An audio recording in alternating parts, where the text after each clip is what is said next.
Welcome to the Mixtape Theology Podcast. This is Dr. Ashley, and I'm your host. I'm glad that you've joined us today. Here at Mixtape Theology, me and my partner, Rachel Cash, love 90s contemporary Christian music. We love to dig into our favorite songs, look at the theology of those songs, see how we've grown in our faith through the years as we reminisce on those songs, as well as just reminisce on the culture and the things that we were doing, whether it's wearing WWJD bracelets or rolling up our jeans. We were there, and sometimes we kind of think, what were we doing? But it's a lot of fun. And so that's what we do here. I'm glad you've joined us for this podcast. And I'm excited about today's podcast as we are really going to be taking a stroll down memory lane as we are going to take a journey back to camp. Yes, that's right.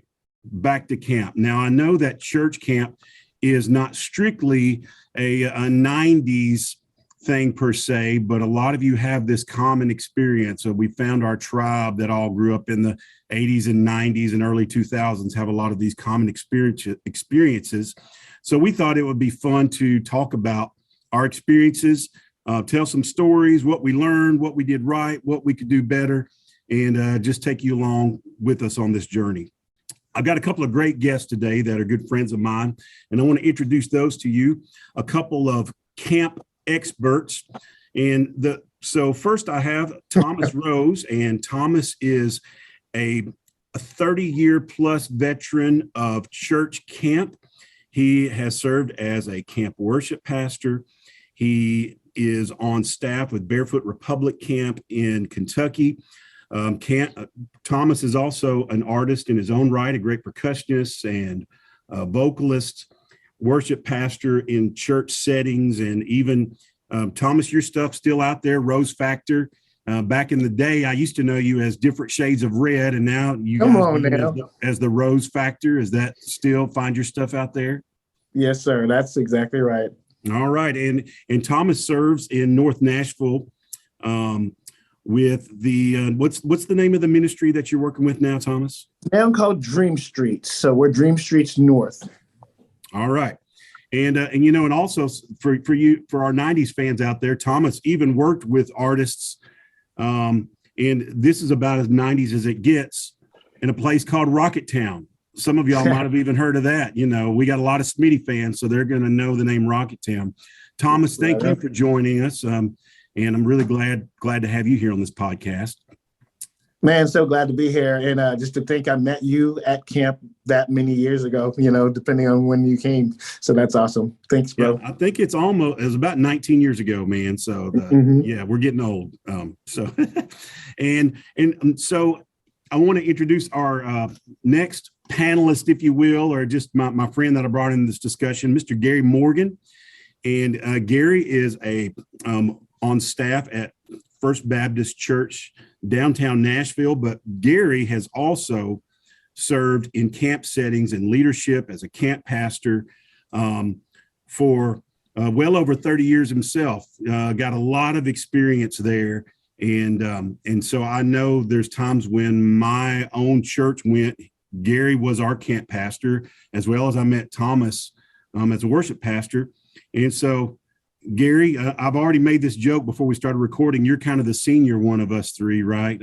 So you're really going to bring in the wisdom and keep us, responsible, and you're going to be the spiritual leader of this group, right?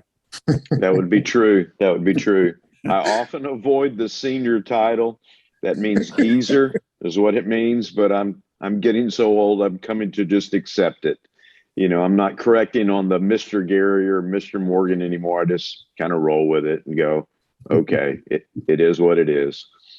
You don't look a year older than the one I met you, though, man. So I need to jump on that diet that you're on, man. I appreciate that, Thomas. Dinner Friday night on me, my brother. So these guys, between those two and even myself, we've got 60, 70 years of camp experience here between us three, and we thought we could maybe talk about some fun stories and what we've learned.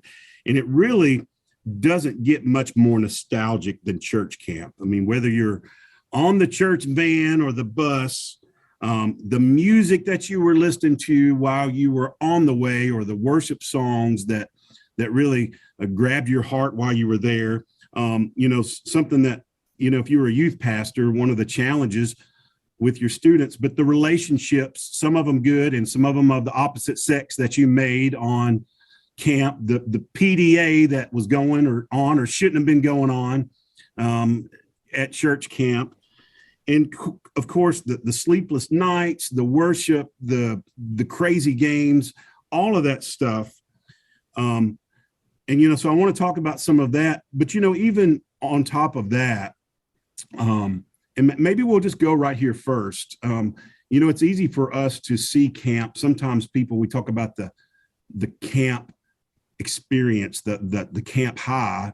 And so someone that's been on camp staffs, y'all probably know that phrase very well, that terminology, and that, you kind of have this high, but then it leaves you and then you just go and wait a year to get it again.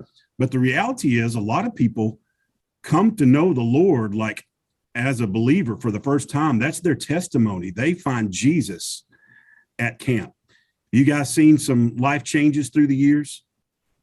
Yeah, they call it that mountaintop experience, like that Moses on the mountaintop seeing God. And absolutely, man. Camp has been a tremendous place for us to be able to see students come to know Jesus for the first time. So that's why I've been a part of it for so long, just seeing the lives of these kids come through. But that mountaintop experience, of course, there's always that too, and when you guys as youth ministers have to deal with that beyond our camp week, and so I feel that out there as well. Yeah. Gary, you want to speak to that? The camp high versus the lasting difference that the Lord makes in someone's life and what they take from camp as they pull out in the church van and leave the parking lot, what's left and what kind of life change is happening? Yeah, Ashley, we've experienced this together, both you and I and Thomas. I think of spiritual life as a series of moments. And a lot of times camp can be those unique moments in a student's life and even an adult sponsor's life that just helps to shape them and form them in the ways of Christ. So there are healthy moments in there. There's also unhealthies. As a camp pastor, one of the ones I struggle with most is Pastor Gary was so great last night. What was so strong? You made me cry. And I'm thinking, okay, what are you really saying right there? And so, but emotions are a part of how we're designed. Just can we lean into those in a healthy way and see those in our life and walk in the ways of Christ and sort through tons of caffeine, a lot of candy, a lot of hormones, and 4 nights of no sleep. So as communicators and leaders, you got to think through that as well, which always creates a unique dynamic at camp.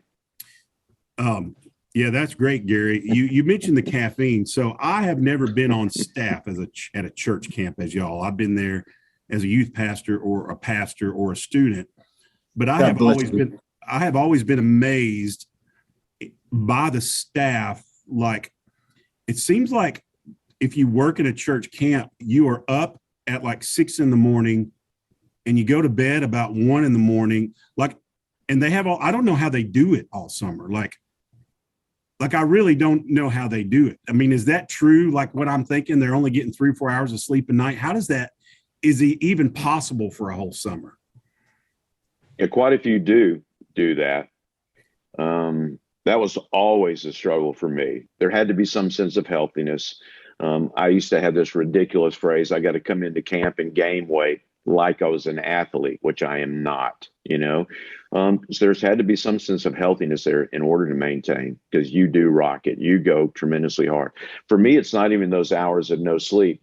It's not our norm, whether you're introvert or extrovert, however you gain your energy, to go from 7 a.m. to 11 at night in continual conversations and continual relational interaction. For me, that was always the most wearing on me time. And it doesn't mean it wore on me in a negative way, but man, it's just a lot you're shouldering and you're holding on to right there. And that's not my norm as an introvert.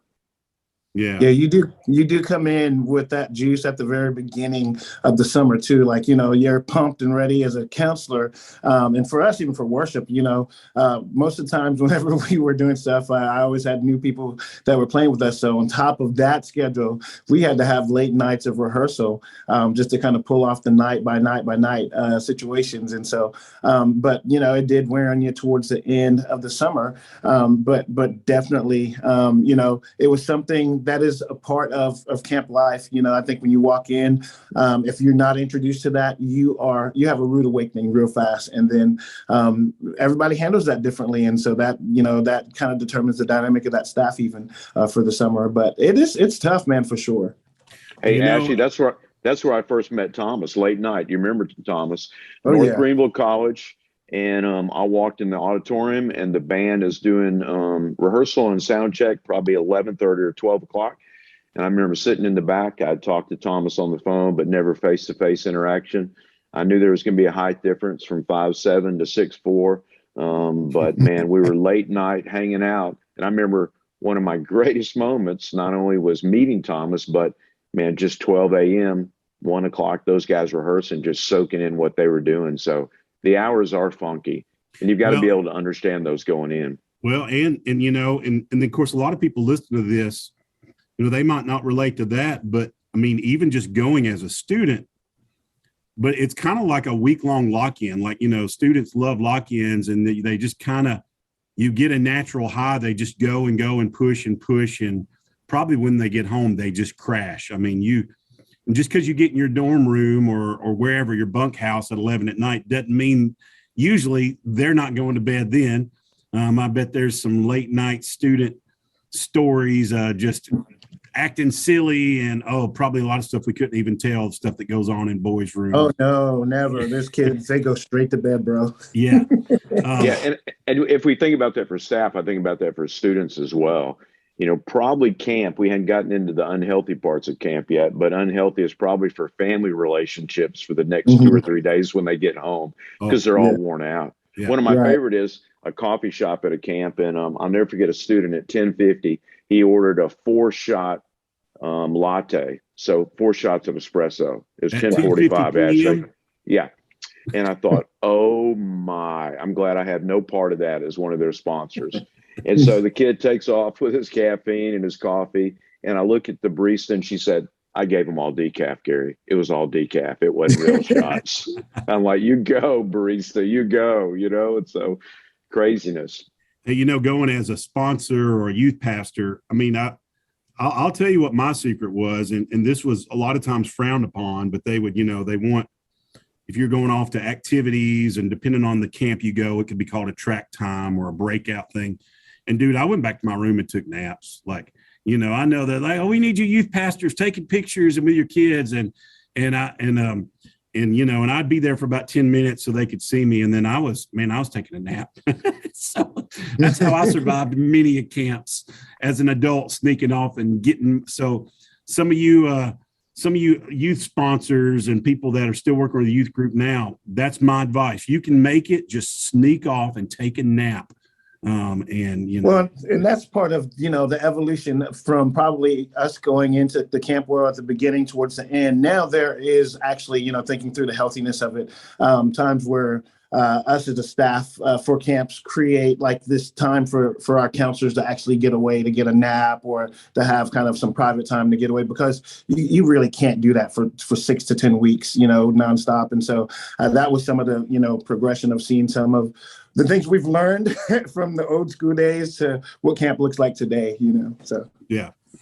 All right. So let's just get right into some stories. I mean, with each of you 30 plus years of camp experiences, surely you've got something funny you can tell us that you've seen through your years that our followers are going to relate to or think, oh my goodness, I cannot believe that happened, or, oh yeah, something like that very similar happened to me. Thomas, you got any good stories? Well, one of mine would probably be, as my first year, we were at North Greenville College when we were doing centrifuge.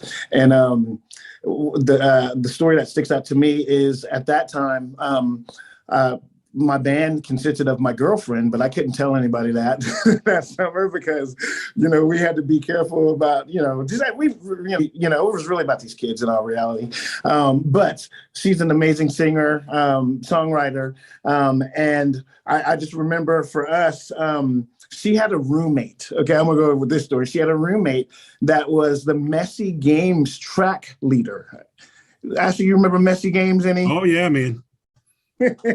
Coming in with like eggs all over you and flour. And so I would hear over and over again how she did not want to go into her room because it smelled like it was a 20-year-old baked oven of just nastiness. And so, but her and that friend Bethany got us, and Bethany and her got to be really tight, and we still connect with her today. But to me, that was just one of the funniest things is just the messy games that they did. And then they would come in, and nobody thinks about the showers and everything up, but that was part of the fun part for Dita, You talk about the showers. I have been in rooms with middle school boys before, and after about day 3, like, hey guys, y'all got to take some showers. And one time, I don't know if we'll use this or not, we can edit it out, but I remember we were at camp and we had one kid that, I don't know if he was showering, and then he had went to, you always do like a big Walmart run, your youth group, right when you first get there, and everybody loads up and you got all this junk food in your room. And he had one of those big like jugs of the goldfish, the little crackers that we give our preschoolers. And dude, man, that's all he ate. Like, he wouldn't eat in the cafeteria. And finally, our youth pastor was like, man, you're not going to poop for like a week if that's all you eat is those things. So yeah, the diet is not good. The hygiene is not good. And then you throw some messy games on top of it. And yeah, you're covered in flour and applesauce and chocolate sauce, and you're sweaty, and there's eggs. And yeah, I think a lot of us experience that. However, I take the reverse side of that. And the reverse side would be a lot of hair gel. Okay. A lot of getting prepped for a worship evening, so you look just right. Students rocking that as well. I've never seen so much hair gel in my entire life with students, man. And it's been years ago, Ashley. I do have a mustache for you podcasters. Can't see my stash. I used to pass out mustache wax at camp, but I would only give it out to middle schoolers, Ashley. And I would say, who dreams of a mustache later in life? And I would pass out mustache wax. And it was 2 years ago. A young guy came up to me, and he was one of the adult sponsors. He like, hey, Gary, it's been 7 years ago. I got a can of mustache wax from you, man. And I just grew my first stash this year. Nice. And, those are camp moments that aren't spiritual in nature, but man, they're relational in nature. And of course, I said, "You're not still using the same can, are you, man? I hope you got a new little tin of wax if you're waxing it up." And so, I think of everybody taking care of themselves in a certain way. And once I say everyone, half or Axe spray, I was going to say a lot of Axe body spray with those middle school. Oh my gosh. And eating Funyuns and Doritos and mixing that together. It's a killer, baby. It's a killer. Another one of my favorite moments too. So talking about Christian music, we had the variety show. And so oh my gosh, help me. Oh yeah. And so we had a panel of our staff that would sit through probably hours of auditions of the students coming through, wanting to be the next Amy Grant or the next, you fill in the blank there. So, but it never ceased to amaze me how it doesn't matter what, because you're talking about churches from South Carolina, North Carolina, Louisiana, but you always each week had your boy's new song represented with Arise, My Love, or either Carmen with, Satan Bite the Dust. You had the dramatic presentations. Yeah, of the champion. They're doing champion, and it's a boxing match. And yeah. The champion. So that was funny for us. But, because there are many times where we would all just look at each other like, here we go again, guys, settle down. Here we go. And always giving them the biggest smile. Like that's the first time we've ever seen that, And so your inner Simon Cowell never came out during those moments, did it, Thomas? No, I would not be Simon Cowell. We had some Simon Cowells on the team that we had to kind of chill down a little bit, but it happened. No, because Thomas is a lover of humanity. See, when you go there, I think of 90s music combined with creative movement. All right. And so that's where my mind, I'm going turn. If I hear that one more time of everybody turning around. Turn around. That one. Oh yeah. I've seen that skit or a part of it 100 times. Oh my, yeah, at least. But those are great memories, Right. It's just you didn't think you were going to have it in 3 rehearsals, 10 weeks in a row, 30 times, Exactly. And so, Exactly. Yeah. So two churches fighting about which one's going to do it, Right.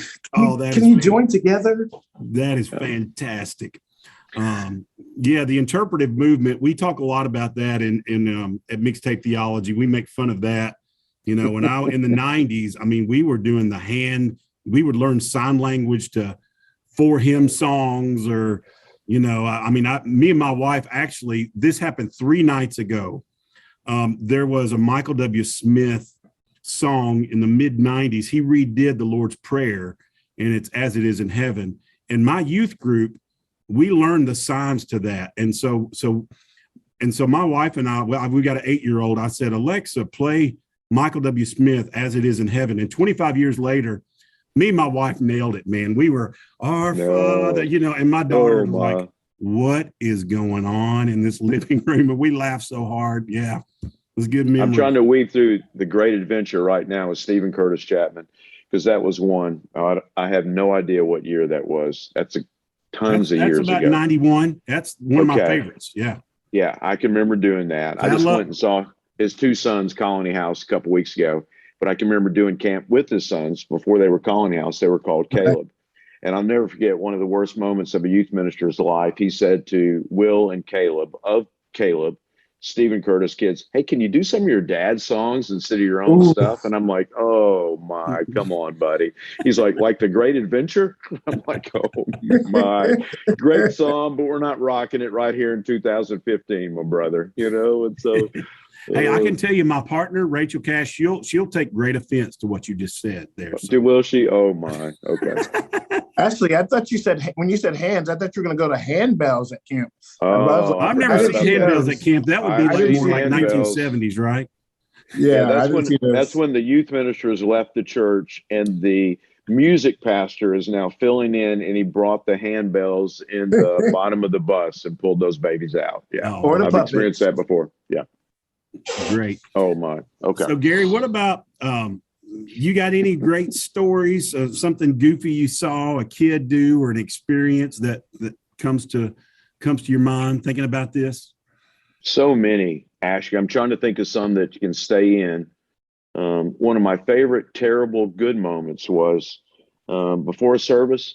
Normally about midway through, I'll roll to the back if I can find a mirror or in the restroom just to make sure my mic is on correctly. It's just my OC moment, Ashley, where I want to make sure it's on correctly. I'll put a couple of pieces of tape around, and I walked in the guys' restroom, and some guys were in there chatting. This is not going to make it. I know it. No, it's not. And so they're saying, man, it's been an amazing, amazing week. And one guy said, man, I came to follow Christ this week.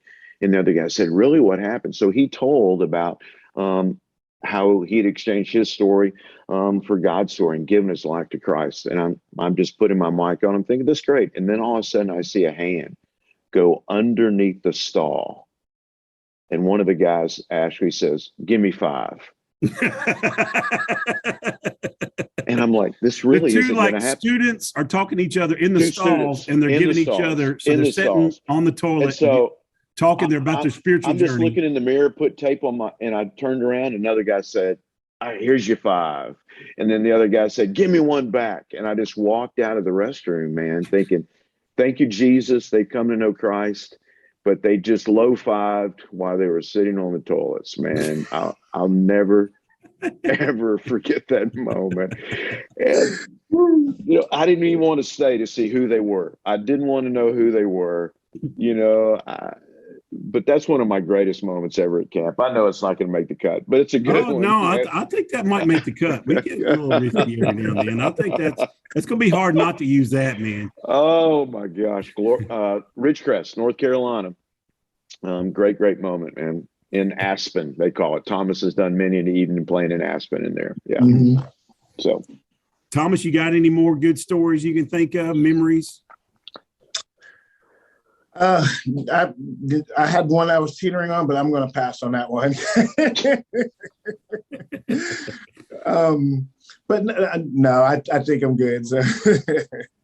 Gary, any more that anything? Oh man, I could think about it for me. Thomas, think about it for yourself. And I shared this one with Ashley. I was at a camp in Arkansas, and they collected all the food for the entire week, and they threw it in a big barrel, and then they would throw apples in there, and you would bob for apples. The most disgusting thing I'd ever seen in my life. And I can't do that stuff. I'm OC. I got stomach issues. And the youth leader is threatening me. He's like, Gary, you're the camp pastor. You've got to do this. You've got to be an example for the students. And I said, biblically, these two do not go together, brother. Man, I'm not bobbing for apples. And he started letting into me a little bit, like, you got to do that. So I did. I bobbed for apples, came out of there, had an apple, went to the side of the stage and just spewed all over everywhere. Never in my entire life that I experienced such. And so when I think of crazy, funky camp moments, that one stands out to me as well. That is a youth pastor that I keep up with. And whenever I'm in a city, I make him buy me lunch every time I go through there for that bobbing for apple moment. Go ahead, Thomas. I do remember rainy day rec activities when you talk about the funk, and I was just like, oh snap! Whenever it was going to rain, and we knew we had a rainy day rec, there would be an activity that they would do where they would create a shoe pyramid. And so they had to take their shoes off and put them all together in a big old pile and create a shoe pyramid. And to me, that was always not one of my favorites, because can you imagine how that room smelled whenever we were going through that? I was like, some people we've learned, like as we've interacted with some of our followers, some people like love all the youth group games. And like some people, like that is the most traumatizing part of their time as a student in like a youth group. Like the games, they can't stand them. Like they're like trying to hide, and the peer pressure to be in the game. And it's been a while since I've done student ministry, but through talking people my age and a little younger, some of them loved it, and some of them would have walked in and seen that shoe pile and thought, get me out of this place. and then the debriefing after that, Ashley, a crazy, wacky game. And then the question is, how does this relate to your walk in the ways of Jesus? And you're like, what? Did we just not stack nasty shoes up? Okay, let me see if I can think about how this relates to my spiritual life right now. Right. If you can have a spiritual application, then it's okay to do the game, right? Yeah, it's true. It is true. And I think about another one that relates to adults and staff as well, because you want to interact with students. Many of the camps Thomas and I would do like that, we use the phrase life change takes place best in the context of relationships, And we would really believe that. However, many times students would have a closing hour, 11 o'clock, they got to be in their rooms. And students at 10:55 would want to talk through their life at that moment in time. And I could think of 100 times where I have to say to the student, okay, do you have 2 minutes right now, or can we meet for breakfast tomorrow morning? And their youth leader would be like, why do they wait till 10:55? Which it's normative for the 90s and today for students to just really engage in that way, which is always pretty funny to me, which relates to the emotional sense of things as well. Yeah. All right. And I'll share this one too. So we're talking about music, right? Worship and everything. And so, sometimes, we like to get hype, and, I might do some fun songs and the kids, especially the earlier days. But I remember when mosh pits were super popular and stage diving was super popular. And so I remember just the kids were at front of the stage, and we're just, we're doing some fun Crowder song or something. And before you know it, I see this kid jump on the stage and he's just like looking at the crowd, and you see the rock and roll hands up in the sky, and he's like, yeah. And then the kids are all looking at him like, what are you doing? What are you doing? And he turns around, and then he takes this leap off the stage, and then it was like the Red Sea parted. Like people just went, and he jumping off of a 6-foot platform and lands straight down on his back. He's fine. He gets up though, and his feelings were so hurt. He was looking at everybody like, what happened? What happened? And so I remember just that I was tripping when that happened. I felt really bad, but I was like, dude, no stage up. We had said that already, but that was one of the most, I think crazy the same moments thing happened to Jack Black in School of Rock, something very similar to that. Yeah, that is great. So now, Thomas, you mentioned, so you and your wife, Dita, who I know and, also was part of camp all those years with you. So did y'all meet at camp? No, we didn't. We actually met in college. So we met at college, and then we started Different Shades of Red during that time. Remember that? Thanks for the shout out there. And then and we were doing summer camps at that time for South Carolina Baptist Convention. It was a camp called Summer Salt, and we were part of that for a while. But we were later on brought on to be a band at Centrifuge together, which was pretty amazing. So, yeah. I wonder, and maybe some of our followers could let us know, if you are out there listening to this and you actually met your current spouse at camp and are married, that would be really fun to know. When I was a youth pastor on any mission trip for sure, and usually at camp, one of my rules were, if you are in a relationship with somebody from our trip, do not break up on this trip. And if you are not in a relationship, you're not going to find your spouse on this trip. Don't enter into a new one. So don't end the one you're in and don't start a new one. And I could say that 100 times, it didn't matter. They were still going to break up, or they're still going to hook up with a new, camp boyfriend or girlfriend. And I guess it's just kind of part of it, unfortunately. Gary knows why I'm laughing at him. Yeah, I'm keeping quiet on this, actually, because that is where I met my wife. And oh, there you go. I didn't know that. Okay. Coming up in January, we'll be married 14 years. I'm kidding. 30 years. Okay. And yeah, man, she just walked in the room where I am. She won't want me to tell her. She would not leave me alone at camp, man. It was crazy. No, that's not true. I had a good friend that was the camp director. I was a camp pastor, and he said, Gary, how long has it been since you've had a date? I said, about 3 years. Did you have the hair gel going and stuff? I did. I had hair gel, and I had hair at that point in time. He said, there's a young lady that's here for you. She has blonde hair, blue eyes. She's carrying a Bible, hanging out with students. And most importantly, Gary, she's shorter than you. I think you need to introduce yourself. And so I did. And she didn't give me the time of day. It was really pretty cool, though. She was all about students. She was all about the things of God. And she was all about camp that week. And we just chatted a little bit at camp. And then we rocked a long distance relationship for a good length of time before we really continued the relationship in a really, really intense way, in a healthy way, and then got married. So, man, that was us 30 years ago. That's crazy to think about. Or from camp over almost 31 years ago. So, all right. So here's the lesson to be learned, even for me and for you youth pastors and listeners out there. Despite what the negative voices will say, true love can be found at camp. You're a living you're living proof, I guess. Yeah. So, I can't tell you, but I can tell you a million breakups though too. I can tell a million. Our counselors never dated and broke up in the middle of camp.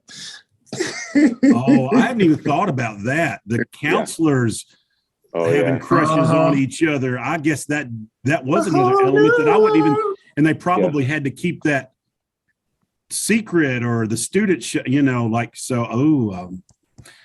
yeah, we'll just. But you can always there. tell. But I bet there's a lot of stories with that kind of stuff. That's a whole nother podcast, Ashley. That is another podcast. That's relationships at camp forever. Yeah, yeah. So as far as the things that we do right, or you guys did right, obviously the relationships, the incredible worship experiences, really getting kids in God's word. I mean, you get kids studying the Bible every day in prayer. I mean, some of them have never done anything like this in their life. I mean, God definitely shows up when you start focusing on his word. I mean, those are some of the really good things about camp. What are some things that, maybe we've learned through the years, or you can think something we did 20 or 25 years ago? Thomas, I know you mentioned, letting people get a little rest, but anything that you did back in the day that you're like, why did we do that? Or maybe it's evolved. Has camp evolved over the last 30 years? I would say absolutely. And part of it is, once again, the rest factor. But, even just some of the games, like we talked about, some of the games that you did, during that time, that now, obviously we're living in a COVID generation.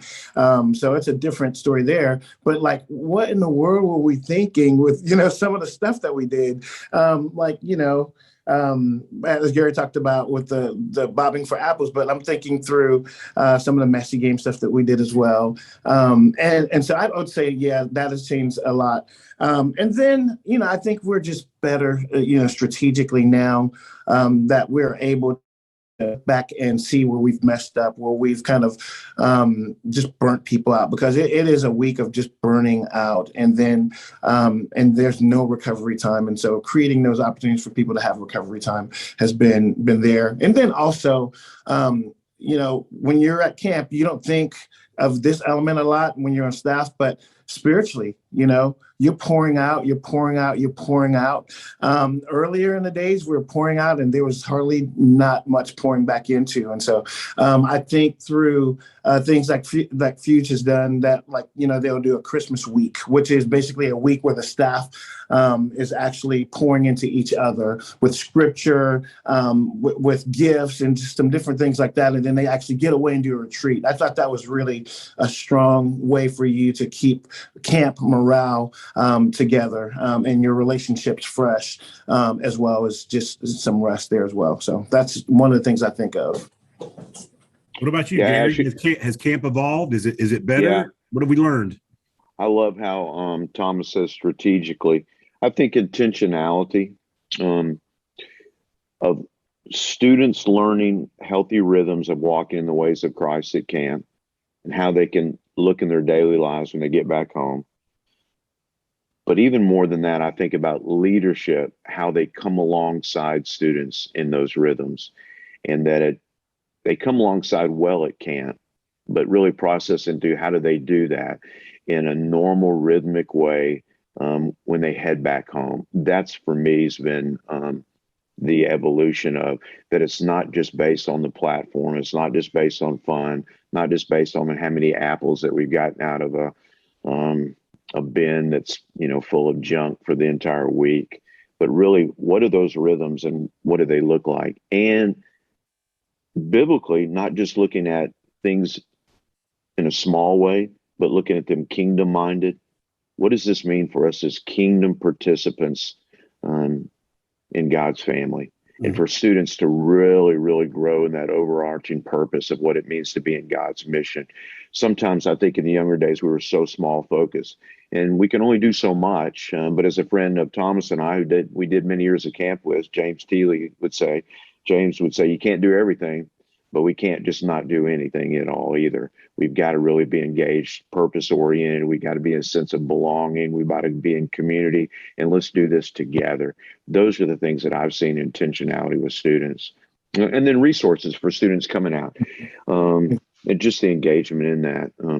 Right. I still keep up with a lot of students, Ashley, as crazy as that is over the years, and I know Thomas does as well. There's nothing more. Yeah. Go ahead, Thomas. I was just going to say to that, it is really kind of just a rewarding moment when you have a kid that comes up to you and, it's like 10 years later, 12 years later, 15 years later. And they say, man, we remembered when we were at camp with you. And it wasn't about us. It was really about what the Lord was doing in their hearts during that time. But they said, that summer was the summer that my life changed, and I became a different person. And so I love that, Gary. Well, and ultimately, as I was listening to what you were saying, Gary, just kind of my heart as a pastor, I mean, ultimately it's about, Great Commission discipleship, like disciple making, that, maybe you help people find those connections at camp, but it doesn't matter if you have 5 kids in your youth group or you go back home to a mega church. The kingdom is not about how big your church is. It's about one-on-one relational pouring into somebody else. And, even as a pastor, it's more than what we do on Sunday mornings. It's those disciple relationships. I've seen, and talked to youth pastors, maybe from smaller churches, that sometimes the lure of, all right, we got to go back home and we don't have a praise band and lights and crazy games. And what do you expect us to do? But man, if you are loving your kids and pouring into them, they will respond to that even more than just a week of lights and hyped up music. And I love the lights and the hyped up music and the incredible speakers like a Gary Morgan. But just being intentional in your relationships, man, we all need that. And it doesn't matter your church size or whether you're at camp or not. So yeah, I hear you. What about one thing too, go ahead. I'm sorry, actually. One thing too that I feel like has been talking about intentionality again, something that I've seen over the years, especially being a part of Barefoot Republic, is just the relationships and cross-cultural relationships, diversity, like the church.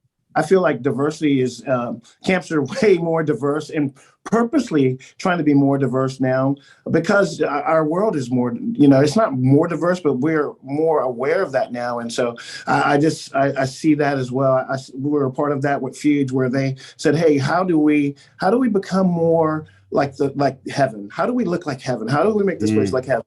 And then for Barefoot, how, what other camps are out there that are purposely modeling racial reconciliation?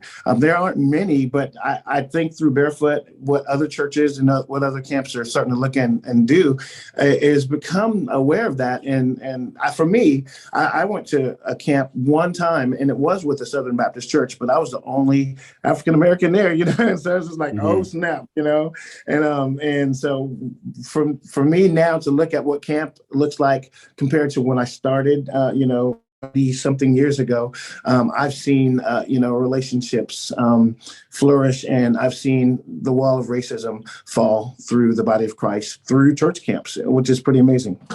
Oh, fantastic thought. Yeah. And those who out there are listening to this, finding those, places where you could be intentional and be a part of the exact same thing that Thomas is talking about. I love that. And so, yeah. I love it. Great. So let's end on this, so, we think about the last night of camp and just the tears. Now, did any of y'all back in the day, of course, maybe this is more of a mission trip thing. Did you ever end camp with friends or friends forever?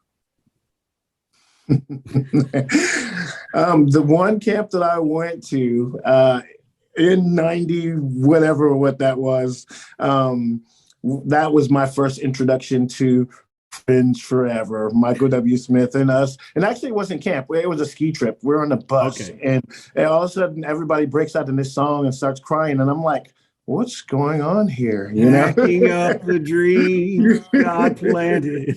Well, everybody's crying, the snot's flying. Yeah. Right. And let me say this too, during that time, my early years of high school, I was not a believer. I didn't become a believer until 10th grade. And so I listened to hip hop, man. I was listening to like Eazy-E and DOC and just some really rough stuff during that time. Big Daddy Kane, LL Cool J. And so, once I started growing in my understanding and knowledge of God, my friends started bringing me Christian rap so that I could kind of like transition out of that stuff. And so they brought me Christian rap. And during that same time of Friends Forever and all that kind of stuff, they brought me DC Talk, and they brought me Carmen. I was like, this is not rap, guys. I'm sorry. But that was just the beginning of me understanding, what it looks like to put some of the rough stuff that I listened to away. And it was an entry. It was a gate entry for me. But through that, that's when I was introduced to Michael W. Smith and Amy Grant and Stephen Curtis Chapman, BB and CeCe Winans, the Katinas even. And so I thought there was some hope for some good music from Christians. Gary, what about you? Do you have any Friends or Friends Forever experiences? Yeah, I think that was before my time, man. No, I'm kidding. Oh my gosh, yes. My Friends and Friends experience is not in a worship service, but walking down the hall and in each church group devotion on last night. Right. Them playing that song, Ashley. Right. And me going, oh my, I've got to get out of this building quick. I really can. I'm thinking right now, Jackson, Tennessee, walking through Union University through a hall. It's the end of the week. And in almost each church group devotion, them playing that, which is pretty funny to think about now. However, it did give a great foundation and really does have great lyrics in the song. A great foundation of togetherness. I mean, students had a sense then, as they do now, what it means to have given their life to Christ, that one of those things about us that we are family and that we are together and that we can cross different barriers together and we can hold true to the Word of God together. And so those are great moments in camp. I think the great struggle is how do we do that when we come out of there, out of camp setting, and that we continue to set up intentional biblical rhythms and healthiness in order to do that. But students love leaning that, and youth leaders as well, So those are great moments. Yeah. As funky as they were, they really, really were good. Well, I want to thank Thomas Rose and Gary Morgan for meeting me and us having this conversation today. It has been a blast.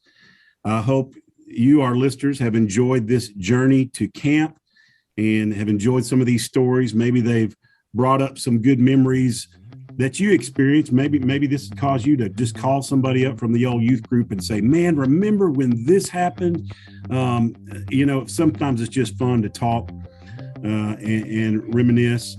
And just think about how the Lord used things such as church camp in our lives. Thank you guys for being here. Thank you, listeners, for joining us on this Mixtape Theology podcast. It's been a great time, and we look forward to seeing you again soon. God bless. Ashley. Thanks, Ashley, Thomas, and listeners. It's been a great moment, great time together. Keep camping.